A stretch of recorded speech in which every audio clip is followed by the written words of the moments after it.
এই ব্যবসাতে সম্ভব 1 লাখ থেকে 5 লাখ টাকা মাসে ইনকাম করা, কারণ আমি নিজে ব্যবসা করি এবং ব্যবসার উদ্দেশ্যে দেশের বিভিন্ন প্রান্তে ঘুরি।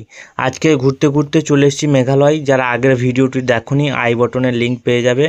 কিভাবে আসতে হবে এই ফ্যাক্টরিতে, এটা একটা অনেক বড় কাজুর ফ্যাক্টরি। এখানে কিভাবে প্রসেসিং হয় সব কিছু আপনাদেরকে ডিটেলসে বলবো। তার আগে একটাই কথা বলি, ভিডিওগুলি যদি ভালো লাগে চ্যানেলটিকে অতি অবশ্যই সাবস্ক্রাইব করবেন, কারণ আমি নিজে ব্যবসা করি এবং ব্যবসার আপনাদেরকে সঠিক ইনফরমেশনটা দিই। এটা হচ্ছে মেঘালয়ে একটা ভীষণ বড় ফ্যাক্টরি। এটা মেঘালয়ের জাস্ট ফুলবাড়িতে এই ফ্যাক্টরিটা অবস্থিত। একদম ফুলবাড়ি মানে ব্রহ্মপুত্র নদীর কিনারাতেই এই ফ্যাক্টরিটা আছে। আর এটা হচ্ছে সেই ভীষণ বড় ফ্যাক্টরি।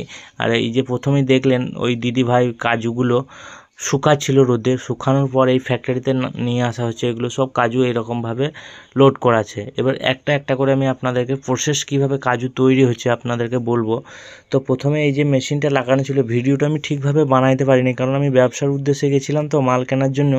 তো ভিডিওটা ততটা ঠিকভাবে বানানো হয় না, কিন্তু জিনিসটা আমি আপনাদেরকে ঠিকই বলবো, কারণ আমি জিনিসটা সম্বন্ধে সঠিক জিনিসটাই জানি। তো এখানে যেহেতু লেবার সস্তা বা শ্রমিক সস্তা, সেই জন্য এখানে কাজ কিন্তু অটোমেটিক মেশিনের থেকে মানুষের দ্বারাই বেশি করা হয়। তাতে কি হয়, মালটাও অনেক ভালো কোয়ালিটির হয়। এগুলো একদম খুবই ফাইন কোয়ালিটি। আর এইখানকার সব থেকে দক্ষ কারিগর বলতে পারেন এই মাসি। তো ইনি অনেক কাজ করছেন। এগুলো সব দেখছেন একদম ক্লিন করে, একদম সুপার ফাইন করে রাখা আছে। তো চাইলে এইগুলো আপনারা নিতে পারবেন না, কারণ এইগুলো এর পরেও কিছু প্রসেসিংয়ের কাজ আছে, যেগুলো হচ্ছে এগুলোকে আবার হিট দিতে হবে, হিট দেওয়া লাগবে।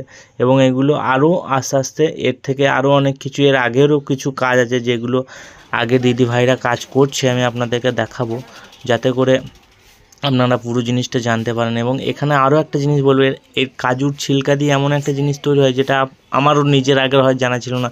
আপনাদের যদি কারো জানা থাকে কমেন্টে অতি অবশ্যই জানাবেন, সেটা আমি লাস্টে বলছি।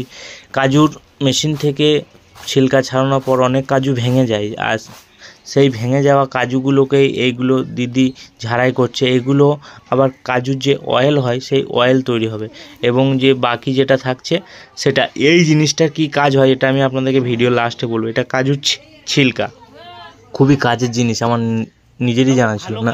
কারো জানা থাকলে এখনই কমেন্ট করে দেবে। এরপর কাজু মেশিন থেকে ছাড়ানোর পর এইভাবে অনেক দিদিভাই মিলে কিন্তু এগুলো সব শর্টিং করছে।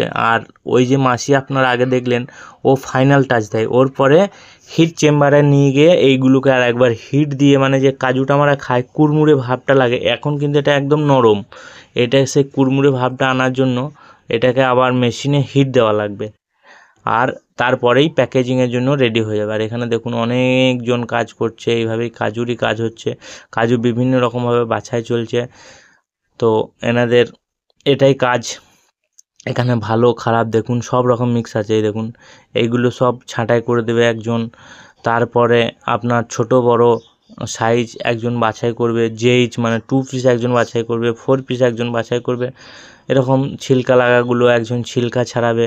এইভাবেই এইখানে কাজ হয়, এবং এটা একদম খুবই মানে জেনুইন। আর এটা বলি আর একটা জিনিস, এই যে কাজুগুলো দেখছেন এটা সব থেকে ভালো জানা জিনিস, এগুলো কিন্তু কোনো চাষের নয়, সেটাও আমি ভিডিওতে আগে আপনাদেরকে দেখাবে পরবর্তী ভিডিওতে। এগুলো কিন্তু সব জংলি কাজু। এগুলো মেঘালয়ে পর্বতে পাহাড়ে প্রচুর পরিমাণে গাছ আছে, প্রচুর, মানে না দেখলে বিশ্বাস হবে না। আমি নিজের চোখে দেখলাম বলেই বিশ্বাসটা করতে পারছি। সুপারি এবং কাজু গাছ, জানি না, হয়তো আমার মনে হলো জংলি না হতেও পারে, হয়তো চাষ হতেও পারে, কিন্তু আমি এটা নিজের কথাই বলছি। কিন্তু গাছ প্রচুর পরিমাণে গাছ আছে, সেসব গাছে প্রচুর পরিমাণে কাজু হয়, এবং সেই কাজুরই এখানে কিন্তু প্রসেসিং হয়। ওই জন্য কাজুর রেটটা একটু হলেও কম, কিন্তু এখান থেকে কাজু নিয়ে আসা অনেক কষ্ট আছে, সেটা আপনাদেরকে ভিডিওতে আমি দেখাবো। মানে নদী পথে কাজু নিয়ে আসতে হবে, এবং রাস্তাও আছে, কিন্তু রাস্তা দিয়ে অনেক নিয়ে আসা অনেক ঝকমারি আছে, কিন্তু নদী পথে আনলে অনেকটা কাছে। কারণ আমাদের পশ্চিমবাংলা থেকে কোচবিহার থেকে বাস এখানটা 3 থেকে 4 ঘন্টার রাস্তা, এমন কিছু দূর নেই। 3-4 ঘন্টাও মানে নদী পথ নিয়ে 3-4 ঘন্টার রাস্তা, খুবই মানে কাছেই আছে, কিন্তু মাল নিয়ে আসা অনেক ঝঞ্ঝট আছে। এটা হচ্ছে সেই মেশিনটা, আর আপনারা চাইলে ওখানে যেতে পারেন আর গিয়ে দেখতে পারেন, জানতে পারেন। আর যত জানবেন মাল কেনার থেকেও ব্যবসা কিন্তু নলেজ তত বাড়বে, আর নলেজ যত বাড়বে তত ব্যবসাও আস্তে আস্তে বাড়বে। আর এই ব্যবসাতে ইনভেস্ট একটু বেশি আছে কিন্তু ইনকামও অনেক বেশি আছে, কিন্তু তার জন্য সঠিক জায়গায় গিয়ে মাল কেনা লাগবে। এইগুলো কি হয় গো, এই ছিলকাগুলো চিন্তাগুলো এগুলো বিক্রি হয়। কি হয় এগুলো কাজ?